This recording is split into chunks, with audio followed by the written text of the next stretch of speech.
একজন পুরুষ কাঁদতে গেলে অনেক বেশি আমি কান্নাটা কাঁদতে পারি না। মানে আমরাও নিজেরাই ব্যক্তি অভিজ্ঞতায় জানি যে আমাদেরকে কাঁদতে গেলেও বাথরুমে যেতে হয়, বাথরুমে অনেক লুকিয়ে কাঁদতে হয় বা একেবারে আমরা কাঁদতে পারি না। মর্দ কো দর্দ নেহি হোতা বা পুষ্পা ঝুঁকেগা নেহি। কিভাবে এই বদলটা এলো এবং এর ফলে একজন পুরুষকে কি রকমের সমস্যার সম্মুখীন হতে হচ্ছে এই সময়? জিনিসটা যে খুব একটা বদলাচ্ছে সেটা নয়। বিভিন্ন পরিস্থিতিতে আলাদা রকম ফোকাস পাচ্ছে। ইমোশনস এক্সপ্রেস করার ক্ষেত্রে আমি যদি খুব ব্ল্যাঙ্কেট বলে দিই যে সমাজ এরকম বলছে যে ছেলেটা কোনো ইমোশনস এক্সপ্রেস করতে পারবে না, সেটা নয়।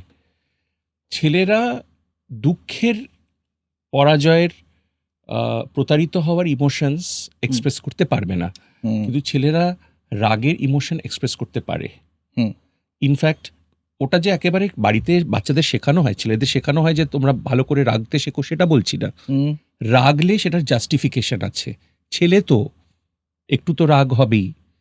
ইনফ্যাক্ট একটু রাগ হলে তো ভালো, কারণ ছেলেটাকে তো তৈরি করতে হবে অ্যাগ্রেসিভ হিসাবে। তো এই যে ছোটোবেলা থেকে ছোটো ছোটো জিনিসে রাগ করবে, সে যাকে বলে ট্যান্ট্রাম থ্রো করবে, এটা তোর প্র্যাকটিস হচ্ছে যে কীভাবে সে আরও বেশি অ্যাগ্রেসিভ হবে। কিন্তু কান্নাটা তো অপোজিট, কান্নাটা তো অ্যাগ্রেশনের লক্ষণ নয়, কান্নাটা কোথাও হেরে যাওয়ার লক্ষণ। ছেলেটি তো হারতে পারবে না। সুতরাং কোনো রকম হারের ক্ষেত্রে যা কিছু ইমোশনস যেগুলো পরাজয়ের সাথে আসে, যেগুলো মন খারাপের সাথে আছে, পারলাম না এরকম বোধের সাথে আসে, এইগুলো ছেলেরা এক্সপ্রেস করতে পারবে না। তো ছোটোবেলা থেকে ধরুন দু ভাই বোন একসাথে বড় হয়েছি, যেরকম মারামারি হয় মারামারি হতো।